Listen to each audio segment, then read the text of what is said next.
আল্লাহ নিজে ওয়াদা করছেন যারা মুনাফিক, যারা কাফির, এই সমস্ত বান্দার জন্য আমি আল্লাহ স্থায়ী জাহান্নাম বরাদ্দ করেছি, কখনো তারা সেই জাহান্নাম থেকে বের হতে পারবে না। সেই মুনাফিক বুঝি আমার দেশে নাই? আছে? বিলকুচিতে নাই। মুনাফিক কাকে বলে? মুনাফিকের পরিচয় কি? একটু পরিভাষা যদি আমরা শুনতে চাই, একটা হাদিসকে সামনে রেখে যদি বলি, মুনাফিককে চিনতে বেশি আমল লাগে না। যদি কারো মধ্যে যদি 4টা বদ আমল চলে আসে, সে হলো মুনাফিক। কয়টা বদ আমল বলেন? যখন সে কথা বলতেন ইদা হাদাসা কাযাবা, যখন সে কথা বলে মিথ্যা বলে। ওয়া ইদা ওয়া'আদা আখলাফা, যখন সে ওয়াদা করে ওয়াদা ভঙ্গ করে ফেলে। ওয়া ইদা তুবিনা খান, যখন আমানত রাখা হয় আমানতটা খেয়ানত করে। আর যখন কারোর সঙ্গে তর্ক বিতর্ক করে, খুব জঘন্য ভাষায় গালিগালাজ করে। যাদের মুখে গালিগালাজ থাকে, যাদের আমানতের খেয়ানত থাকে, যারা ওয়াদা ভঙ্গ করে, যারা কথায় কথায় মিথ্যা কথা বলে, এগুলো হচ্ছে মুনাফিকের লক্ষণ। এখন চিন্তা করে দেখুন, দূরে যাওয়া লাগবে না, নিজের জীবন কিনা যদি একটু চিন্তা করি, যেমন করে সাহাবে কেরাম চিন্তা করেছেন। হানজালা নামে একজন সাহাবী হঠাৎ করে বাড়ির ভিতর দিকে চিৎকার মেরে মেরে, দৌড় মেরে মেরে, চোখের পানি ফেলে ফেলে, কেন্দে কেন্দে ঘর থেকে বের হয়ে বলছেন নাফাকা হানজালা, নাফাকা হানজালা। সঙ্গে সঙ্গে সাইয়েদনা আবু বকর বলছেন, আরে হানজালা কি হয়েছে তোমার, তুমি কান্দো কেন? তিনি বলছেন হানজালা মুনাফিক হয়ে গেছে, হানজালা মুনাফিক হয়ে গেছে। কেন, কি জন্য বলছো তুমি? তুমি তো ভালো মানুষ। হানজালা বলছেন, নবীর সামনে যখন থাকি সেই সময় দুনিয়ার কথা মনে থাকে না, নবীর সামনে থেকে যখন আমার পরিবারের কাছে আসে, অন্য কোনো কাজে যাই, তখন দুনিয়ার কথা মনে হয়ে যায়, আমি মনে হয় মুনাফিক হয়ে গেছি। সাইয়েদনা আবু বকর বলছেন, ওরে হানজালা, তোমার চিন্তায় তো আমার চিন্তা মিল হয়ে গেল, আমি বুঝি মুনাফিক হয়ে গেছি। এত বড় বড় সাহাবী এই দুইজন দূর মেরে নবীর কাছে চলে গেলেন, বললেন ইয়া রাসূলুল্লাহ, মনে হয় মুনাফিক হয়ে গেছে। আমরা রাসূল বলছেন, না রে না, মুনাফিক হও নাই, তবে এই যে তোমরা চিন্তা লালন করছো, এটা হলো সবচেয়ে তাকওয়ার পরিচয় বহন করে। ওই সমস্ত দামি সাহাবীদের যদি এমনটা মনে হয়, এই মুনাফিকের আলামত থেকে আমাদের বাঁচার দরকার আছে না নাই? আসতে বলবেন না, আছে না নাই? আমার বন্ধুগণ, আমার ভাইরা, মুনাফিকের আলামত থেকে বাঁচার চেষ্টা করতে হবে। সাইয়েদনা ওমর ফারুক রাদিয়াল্লাহু তাআলা আনহু, ইসলামের 2 নম্বর খলিফা, ডুকরে ডুকরে ডুকরে ডুকরে কাঁদতেন, চোখের পানি ফেলে ফেলে কাঁদতেন। একদিন সোজা চলে গেছেন এক সাহাবীর কাছে, যে সাহাবীর কাছে নবীজির একটা তালিকা ছিল। নবীজি তার কাছে মুনাফিকের তালিকা রেখে দিয়ে বলেছেন, হুযায়ফা, এই তালিকা তোমার কাছে থাকলো, এরাই হলো মুনাফিক। সেই তালিকা আর কারো কাছে ছিল না। সাইয়েদনা ওমর ফারুক মাঝে মাঝে সেই সাহাবীর কাছে এসে বলতেন, ও আমার ভাই, দেখো তো তোমার কাছে নবীর দেওয়া যে মুনাফিকের তালিকা আছে, সেই তালিকার মধ্যে ওমরের নামটা কয় নাম্বার আছে দেখো তো, আমার নামটা আছে নাকি? চিন্তা করে দেখেন, দুনিয়াতে বেহেশতের সংবাদ পাইছেন এমন সাহাবীরাও যদি এমন আশঙ্কা করেন, টেনশন সবার মধ্যে আছে না নাই? আল্লাহ তুমি মুনাফিকের সমস্ত বদগুণ থেকে আমাদেরকে হেফাজত করো। জোরে বলি আল্লাহুম্মা আমিন। কারণ মুনাফিক যদি আল্লাহর দরবারে মুনাফিক চিহ্নিত হয়ে যায়, ওই বান্দা কখনো জান্নাতের গন্ধ পাবে না। কারণ মুনাফিকদের আল্লাহ পাক খুব ঘৃণা করেছেন। তিনি বলেছেন, ইন্নাল মুনাফিকিনা ফিদ দারকিল আসফালি মিনান নার ওয়ালা তাজিদ লাহুম নাসীরা। জোরে বলুন আল্লাহু আকবার। মুনাফিকরা জাহান্নামের সবার নিচে অবস্থান করবে, তাদের জন্য কোনো সাহায্যকারী থাকবে না। আমার বন্ধুগণ, আমার নবীর পেছনে নামাজ পড়তো মুনাফিক ছিল। কি করব, অনেক রাত হয়ে গেছে, ভার। হ্যাঁ, শেষ করব, শেষ করে দেব। একটু বসেন না। হ্যাঁ, আচ্ছা, ইনশাআল্লাহ ইনশাআল্লাহ। জি, কিন্তু এই যে একটু নড়াচড়া করে যে কি সমস্যা, মন নষ্ট আরে। জি জি, এই 2-1 করে উঠলে এই দেখেন দাঁড়িয়ে জন্য শুরু করছে। বসে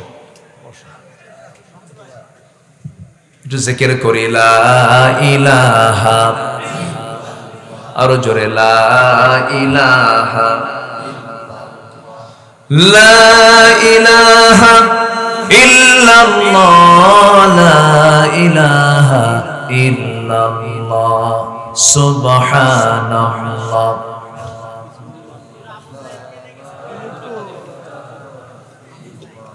আরো জোরে লা ইলাহা,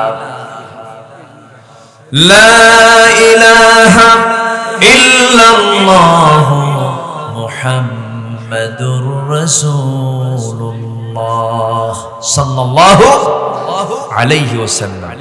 আমার নবীজিকে দেখতো, আমার নবীর সঙ্গে চলতো, আমার নবীর সঙ্গে খেত, আমার নবীর পিছনে ইক্তেদা করত, এমন মুনাফিকও ছিল কি ছিল না?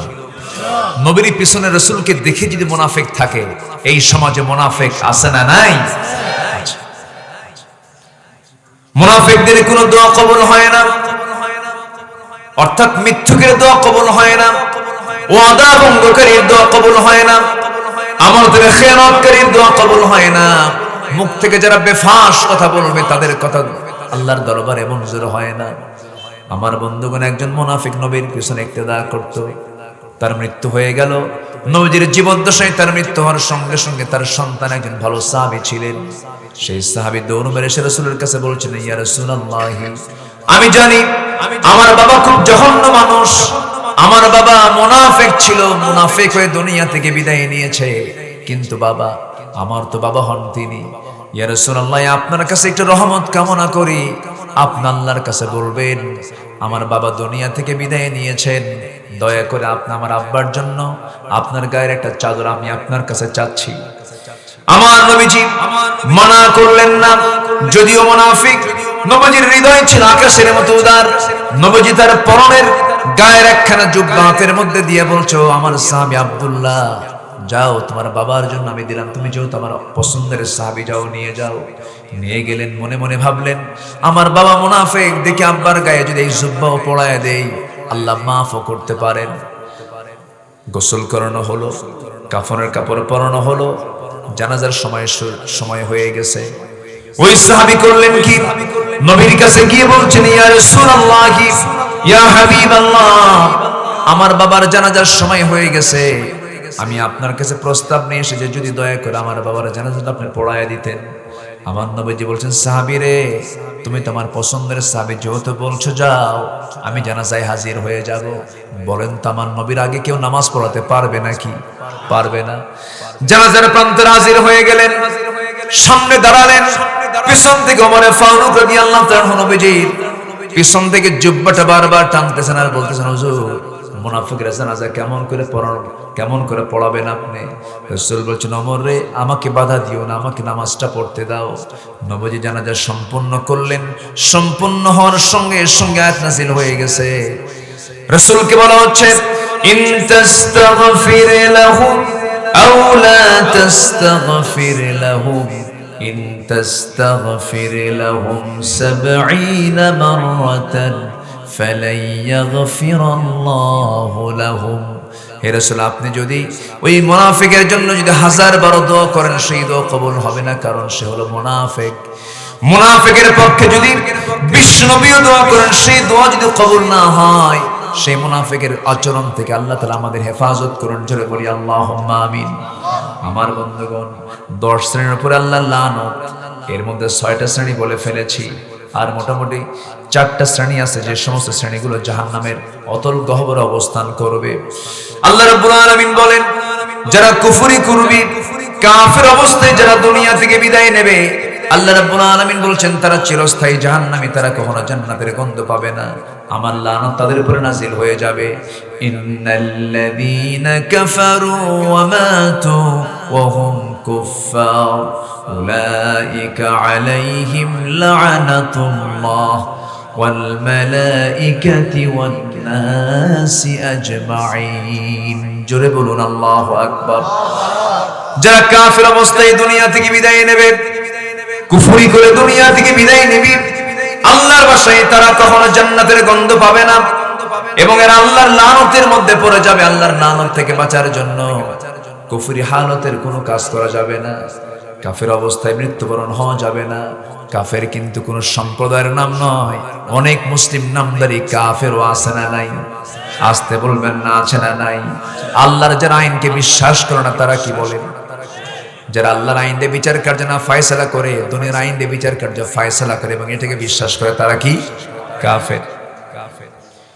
নাম্বার 8 হলো আল্লাহ এবং রাসূলের সঙ্গে যারা শত্রুতা পোষণ করবে, ইন্নাল্লাযীনা ইউযুনাল্লাহা ওয়া রাসূলাহু লা'আনাহুমুল্লাহু ফিদ দুনিয়া ওয়াল আখিরাহ ওয়া আ'আদ্দা লাহুম আযাবান মুহিনা।